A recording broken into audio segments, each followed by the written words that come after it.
മനസ്സ് നന്നാവട്ടെ. ജീവന് പോലും യാചിക്കാൻ പറ്റാത്ത ദാരുണാന്ത്യം. ജാലിയൻ വാലാബാഗ് എന്ന കൂട്ടക്കൊല. 370ഓളം ജനങ്ങൾ എന്തിനെന്നില്ലാതെ വെള്ളക്കാരുടെ ആയുധങ്ങൾക്ക് മുന്നിൽ കീഴടങ്ങിയ സമയം. 1500ഓളം പരിക്കേറ്റ ജീവനുകൾ. ഓരോ ഇന്ത്യൻ പൗരനും മറക്കാനാവാത്ത ദിനം. 1919 ഏപ്രിൽ 13 പഞ്ചാബിലെ അമൃത്സറിൽ ജാലിയൻ വാലാബാഗ് എന്ന സ്ഥലത്ത് വെച്ചാണ് നാം ഇന്നും ഓർമ്മിക്കുന്ന ജാലിയൻ വാലാബാഗ് കൂട്ടക്കൊല നടന്നത്. ബ്രിട്ടീഷ് ഗവൺമെന്റ് പാസാക്കിയ റൗലറ്റ് ആക്ട് പ്രകാരമായിരുന്നു കലാപം. സമരം ചെയ്ത ഇന്ത്യക്കാരെ ബ്രിട്ടീഷ് ജനറൽ ഡയറും സംഘവും ക്രൂരമായി വധിച്ച സംഭവമാണ് ജാലിയൻ വാലാബാഗ്. ഇന്നീ ദിവസം അന്ന് മൺമറഞ്ഞു പോയവർക്ക് വേണ്ടി ഞങ്ങൾ NSS വളണ്ടിയർമാർ സമർപ്പിക്കുന്നു. ഏപ്രിൽ 11, 1919 ഒരു കലാപത്തെ കുറിച്ച് സൂചന കിട്ടിയ ജനങ്ങൾ എല്ലാ തരത്തിലുള്ള മീറ്റിംഗുകളും നിരോധിച്ചു.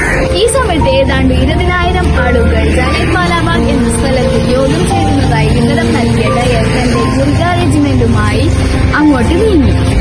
യാതൊരു പ്രഖ്യാപനവുമില്ലാതെ ജനക്കൂട്ടത്തിനു നേരെ വെടിവെയ്ക്കാൻ ഡയർ തന്റെ പട്ടാളക്കാരോട് ഉത്തരവാദിത്തം നയിച്ചു. മനസ്സ് നന്നാവട്ടെ. ബ്രിട്ടീഷുകാരുടെ ഔദ്യോഗിക കണക്കുകൾ അനുസരിച്ച് 379 പേർ മരണമടഞ്ഞു. 1000-ലധികം ആളുകൾക്ക് പരിക്കേറ്റു. യഥാർത്ഥത്തിൽ 1000-ലധികം ആളുകൾ മരണപ്പെട്ടിട്ടുണ്ടെന്ന് പറയപ്പെടും. ഡയർ ഉദ്യോഗത്തിൽ നിന്നും പുറത്താക്കപ്പെട്ടു. ബ്രിട്ടീഷ് അനുകൂലികളായിരുന്ന ബ്രിട്ടനിലെ ആളുകൾക്ക് മുമ്പിൽ ഡയർ ഒരു നായകനായി മാറി. ഇന്ത്യയിലെ ബ്രിട്ടീഷ് ഭരണത്തിന്റെ അന്ത്യം കുറിക്കപ്പെട്ട ചില സംഭവങ്ങളിൽ ഒന്നായി ജാലിയൻ വാലാബാഗ് കൂട്ടക്കൊല കണക്കാക്കപ്പെടുന്നു.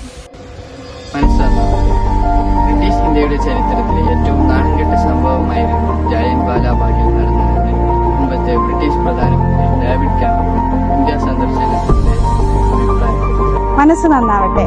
യാതൊരു പ്രകോപനവുമില്ലാതെ ജനക്കൂട്ടത്തിന് നേരെ വെടിവെക്കാൻ ഡയർ തന്റെ പട്ടാളക്കാരോട് ഉത്തരവിട്ടു. ഏതാണ്ട് 10 മിനിറ്റോളം വെടിവെയ്പ് നീണ്ടുനിന്നു. വെടിക്കോപ്പ് തീരുന്നതുവരെ പട്ടാളക്കാർ ഏതാണ്ട് 1650 റൗണ്ട് വെടിവെച്ചിരുന്നു എന്ന് കണക്കാക്കുന്നു.